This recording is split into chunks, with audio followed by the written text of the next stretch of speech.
Hello, my friends, Evolutionary Energy Arts family. So, guys, I want to share with you the Moola mantra, which is a mantra that I enjoy a lot and do on a regular basis. This is one of the more powerful ones that evokes a feeling of, just like this omnipotent peace that comes over you. It's so beautiful and so powerful. And so it's in Sanskrit. And Sanskrit is, as far as we know, probably the most ancient language on the planet. And so it's pronounced Om Satchit Ananda Parabrahma Purushottama Paramatama Shri Bhagavati Sameta Shri Bhagavate Namaha. And this mantra evokes the living God, asking protection and freedom from all sorrow and suffering. It's a prayer that adorns the great creator and liberator who, out of love and compassion, manifests to protect us in an earthly form. This Moola mantra has given peace and joy to people all over the world who have chanted it or even listened to it. It has the power to transport one's mind to this state of causeless love and limitless joy.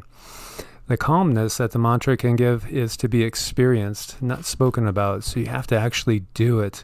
And in traditional manner, you would have prayer beads, mala beads, and there's 108 of them, so typically you would do repetitions of 108, and up to 1,080 repetitions. So it's up to you how much you want to do at any given time. Typically, we just go through it once, and we have a group of favorite ones that we do most days. Anywhere between 3 and 6 of them, depending on time and what's going on. And sometimes we'll sit with one mantra and just do it over and over again.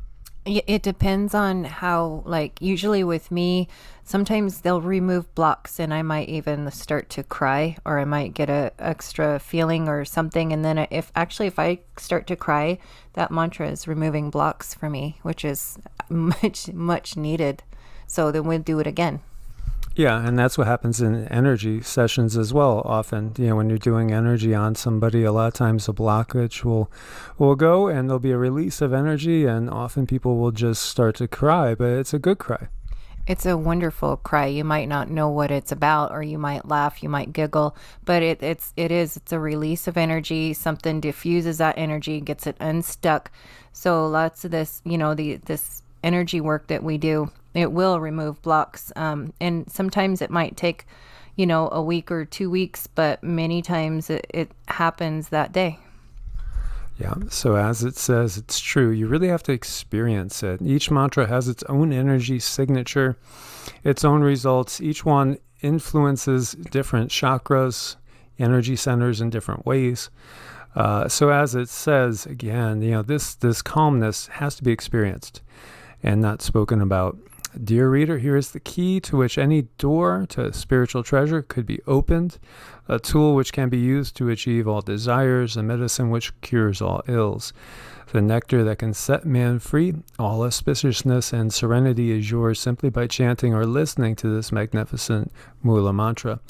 So even when you chant it without knowing the meaning of it, it still carries power. But when you know the meaning and you are chanting it with the feeling in your heart, then the energy will flow a million times more powerful. So it's essential to really know the meaning of the mantra that you are using. And the mantra is like calling a name, and that is for sure true. Wouldn't you say, Cindy? It's like picking up the phone and making a phone call, you bet. Most definitely. And that's what it says right here. Just like when you call a person, he comes to you and makes you feel his presence. The same manner when you chant this mantra, the supreme energy manifests everywhere around you. As the universe is omnipresent, the supreme energy can manifest anywhere at any time. It's also very important to know that the invocation, know it with all humility, respect, and with great necessity. It will make the presence stronger. So a simplified meaning of this. Om is, we are calling on the highest energy of all that there is. Om is the primordial sound. And of course, Om is key to all the Vedic philosophies and religions. Sat is the formless. Chit is consciousness of the universe. Ananda is pure love, bliss, and joy. Parabrahma is the supreme creator. Purushottama is who has incarnated in human form to help guide mankind. as we know of avatars. So when we talk about, say, the incarnations of Vishnu, and we're talking about Rama, and we're talking about Krishna, and we're talking about Kalki, who is to come. And there's also been incarnations of Shiva, such as Babaji. And of course, we could look at Christ as well as an incarnation of Source. And Paramatma, who comes to me in my heart and becomes my inner voice whenever I ask. And then we have Sri Bhagavati, the Divine Mother, the power aspect of creation. So this is where there's balance on, throughout the Vedic tradition, spreading out into all the ones that came out of Hinduism, including, looking at Buddhism and many other forms of different religious philosophy that we've seen with like Guru Nanak and Sikhism and Jainism. So many come out of the roots of Hinduism. And so it's given respect to the Divine Mother, and then Sameta together within Sri Bhagavate, the Father of creation, which is unchangeable and permanent. So there's the yin and the yang. And then Namaha, which is I thank you and acknowledge this presence in my life, and I ask for your guidance at all times. And then over here we have the full meanings, and as we're saying, Om has over 100 different meanings, and it really covers a lot of things. So I'll give you guys these links. There's a couple other takes on this, which are basically very, very similar. And this, along with the Gayatri Mantra, are two that to me feel extremely complete. How would you describe this in the Gayatri Mantra? Oh, complete is a beautiful word. I think complete, whole. It's a nice yin yang balance kind of like thing. It's just, after you do them, you feel like you're ready to get up and start your day. Yeah, so if you are, out of sorts, if you're feeling ungrounded, if you're feeling depressed, if you're feeling anxious, it's amazing what these can do to remove anxiety and put you in just a really good state of mind, and also just change your own energy. It's amazing. It completely changes your energy. Usually, before you're halfway through with the whole mantra, either one, you might even forget what you were worried about or thinking of, or you might forget about the feelings you were having. Puts you in a different state of being. And then also you say often that you went to the in-between, which is, and it's a beautiful thing to experience. And that's something that has to be experienced. But I mean, could you put that into words when you go into the in-between? When I go in the in-between, I don't really know that I go there until after we're done doing the mantras. I realize that I must have skipped at least 30 of them at some point. I went somewhere, and it's just this blissful, forgetful feeling. Gosh, it's so hard to explain. Would you maybe explain it as being in a state of love, yet to the point where you're almost losing your sense of yourself? Absolutely, yeah. Mm-hmm. Definitely, yeah, because I don't remember going there, but after I know that I went there, it's like I can grasp that saved or gathered energy. It's really hard to articulate, but it's a beautiful thing. You definitely want to go to the in-between.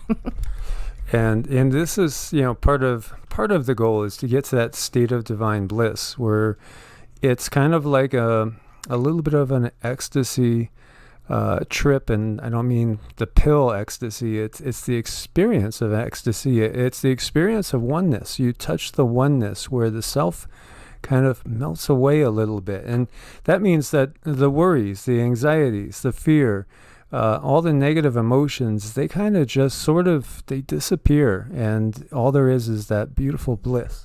Yeah, it's just all like Michael says, all of your worries just dissipate. There is nothing to the point where you come back from it and you don't really know that you were there until you get back, which is, there is no drug that can compare to that. It's wonderful, and it's good for your brain. It rebuilds your brain.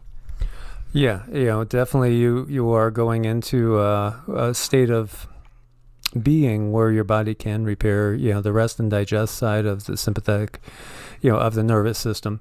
The parasympathetic is taking over and is repairing, and it's more than that though.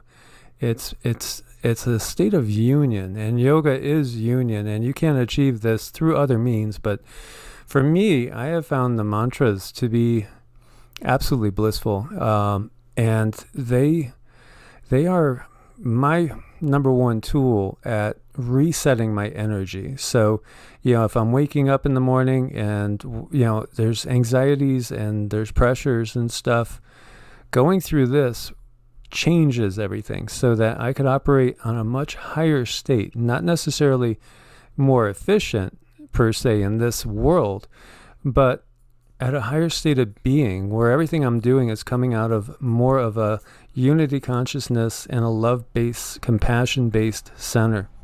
That's where you want to be. You want to go at everything at a love-based center, exactly like Michael said, so that way you're not making mistakes. You're level-headed.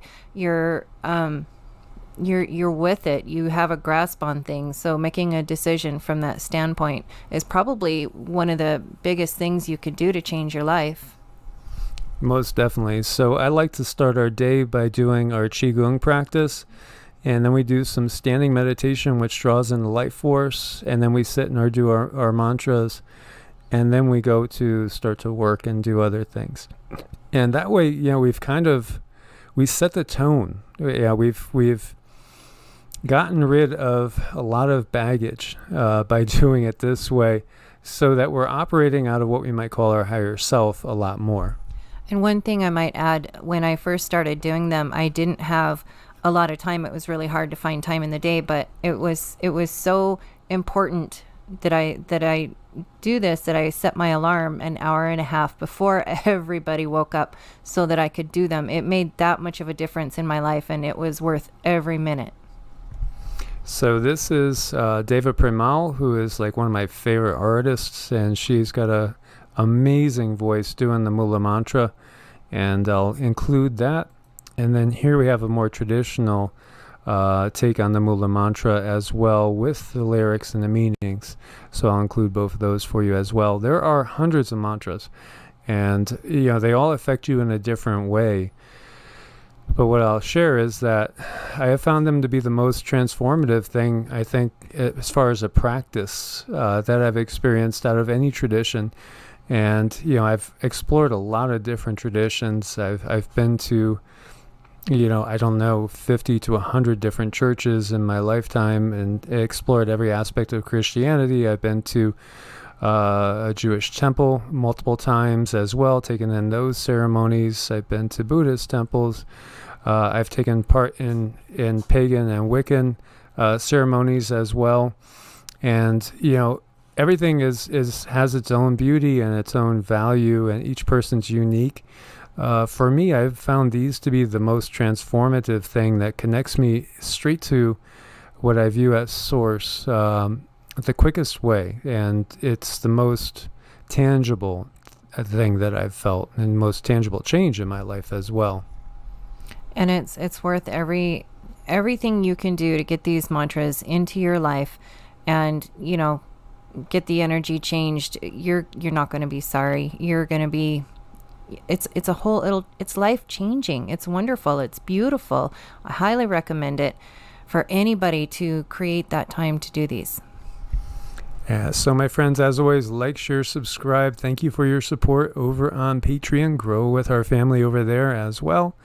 Or thank you also for your support on Ko-Fi. May you guys always be blessed with abundant love, peace, happiness, and all wonderful things.